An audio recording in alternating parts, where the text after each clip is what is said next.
Yo, how's it going, bros? My name is Pootie Chang, and welcome back to the most psychopathic MMA YouTube channel. I can't believe Jon Jones looked so bad. Honestly, I thought he was going to get the fight done a lot quicker. And, I'm surprised he got the spinning body kick TKO. That was kind of nuts, an unexpected finish. But the good thing that came from this, we know he's not retiring, maybe. I think he would have had that moment in the octagon if he did want to retire. I don't see Jones going out without having a little bit of an ego trip during his retirement. But, he did the whole Jesus Christ thing. Hallelujah. And he didn't call anyone out, which was really disappointing. I wanted him to say Tom's name, or at least Alex's name, so the crowd could boo him. But, he just said he'll talk to Hunter and Dana, and we'll find out soon. So, yeah, I think Aspinall's next, which is perfect. Amazing. Thank God. God is good. But, yeah, Jones looked worse against Stipe than Francis did, which maybe PFL does have the best heavyweight in the world right now, is what that's telling me, because yeah, this was an older Stipe, a Stipe who hasn't fought in a long time. His ring rust goes back to like 2020 when he last had his fight with DC, because that Francis fight wasn't very long. Francis showed that his grappling was at least on par with Stipe. I don't know if Jones would have more success against Francis. He probably would, but to what degree is the question. And yeah, so that fight's very interesting, but we probably will never get it. But the Tom fight, we're going to get that. And I honestly don't think Jon wins that. But at this point, he's done so much, I don't think he's going to lose his GOAT thing. Who knows? Maybe he might win on Tom, though. I do wonder what Tom's like off his back if he does get taken down. We haven't really seen much of that from Tom. And yeah, just a very interesting performance from Jon. Glad he didn't retire. Would have rubbed a lot of people the wrong way, and I'm especially annoyed at the crowd. Not one Tom chant. We got a Stipe chant early, but nobody cheered for Aspinall. What's wrong with you guys? Casuals in the crowd. Come on. But yeah, that fight was coolio. And moving on down the card, we're going to be reviewing the whole 309 pay-per-view right about now. And we've got Oliveira versus Chandler. I didn't expect that to go to decision over 5 rounds. That's crazy. Mostly dull fight, honestly, guys. It wasn't what the first fight was, but it wasn't bad at all either. There was still some moments, but a lot of it was just kind of dragging and stalling on the ground because Olives wanted the submissions and Chandler couldn't really do much to get his own offense off on the ground or get up at all, really. And yeah, at the end of the fight, I think it was the best moment when Olives was on Chandler's back again and he was standing and he just said, "Fuck it," and did the whole jump back, and he picked him up again and did it. Never heard a crowd pop that loud. Chandler really does just have a way with the crowds. It's crazy how fun this guy is. UFC cannot get rid of him ever. And yeah, I hope Conor fights him, but it's kind of sad, honestly. Hearing him call out Conor again. He's not getting the fight, bro. Just fight Fiziev or something. Fiziev would be such a good fight. Just fight Fiziev, Chandler. Come on, buddy. What are we doing? And yeah, that was a great fight. Charles the Bronx gets the win. There were a couple close submission attempts, but not really. Nothing like the Armin fight, especially. And yeah, Chandler rocked him in the last round, but other than that, he was just kind of losing the whole fight. Which, good on him for not getting finished, I guess. Chandler, 38 years old. Be active, buddy. Come on. Don't wait for Conor again. Moving on. The fraud check of the century. Bo Nickel versus Paul Craig. Paul Craig submits him in round 1. No, I'm joking. Nobody grappled in this fight, which, come on, guys. That's your thing. You're both supposed to be grapplers. Oh, everyone wanted to see the scrambles. Neither of you tried. And so, yeah, we just got Bo Nickel straight right hand to the face and body a bunch of times. Towards the end, he started throwing overhands. He got tired, so he started looping him, I guess. And Paul Craig threw a bunch of body kicks. And Bo Nickel won. He rocked him in the third round. Other than that, it was just kind of Bo Nickel's fight based on output. So, yeah, that was cool. Moving on, we had Viviane Araújo versus Karine Silva. Good WMMA fight. This card had a couple of those. All the WMMA wasn't bad, thank goodness. There wasn't any needless holding, and yeah. Silva got the loss, actually, which was unexpected. She looked good, but Araújo proved better and got the decision. Not much to say there. Moving on to the pay-per-view opener, Mauricio Hufi versus 20 pounds overweight James Aliontop. And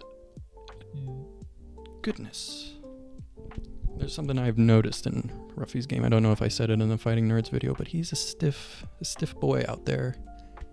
And he gassed because of it, I believe.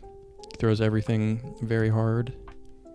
All of his movements are very, muscly. He really reminds me of Rafael Alves a little bit. His whole fight style. Very impressive, very flashy, but it doesn't last the whole fight. And, other than that, he has a style that's like a mix between Karate Connor and current Alex Pereira. Very fun. Maybe if Lontop wasn't 20 pounds heavier, he would have gotten finished in that second round, I believe. If he had a little bit less brain fluid. But nope. He survived, and great fight between those two. That's going to be a fun one to rewatch. I'm glad we got a Fighting Nerds fight from Huffy that isn't super short, so I can rewatch it and get my sadistic glee. What didn't give me sadistic glee, however, was Marcus McGee getting the win. I didn't think he won, guys. I thought this fight should have been scored a draw, or Martinez getting, round 2 10-9, and then round 3 10-8. I scored round 3 at 10-8. That fight was very close to being finished. Commentary wasn't really giving Martinez a lot of credit from the low kicks, and in round 2 especially is when that started really picking up. And they only really started talking about the low kicks in round 3 once McGee was clearly hurt, and he almost finished him multiple times in that round, so I'm shocked that nobody gave Martinez 10-8 in round 3. Other than that, McGee was looking good. He was hitting hard, landing some punches. Most of them were landing on the arms, though he wasn't being very accurate. But he is in the bantamweight top 15 now, I believe, so good for him. Hopefully he does something with it. Now, moving on.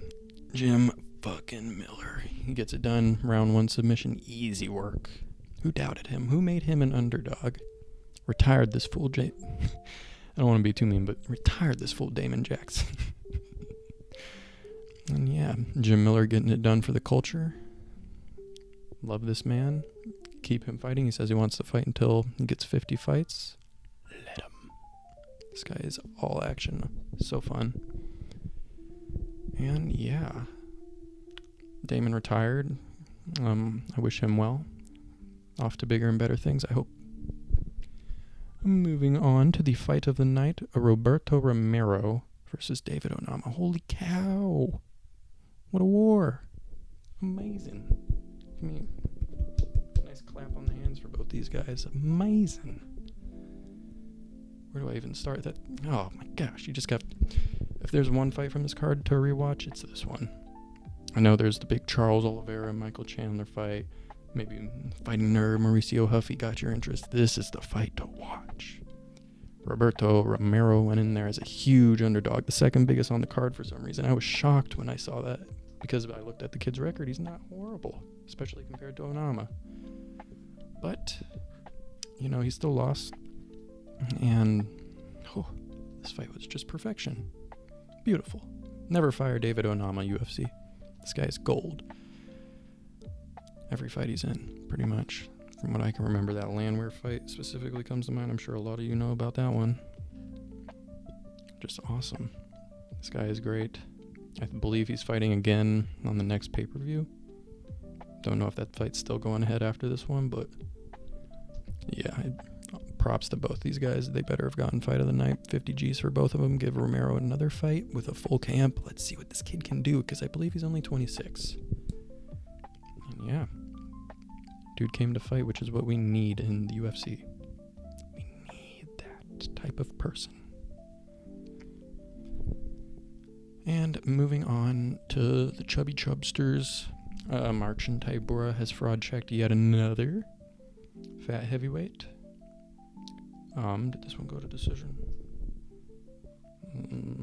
No, yeah, okay. Now I remember what happened here. It was a long night, lads. Okay. Yeah, this good stoppage.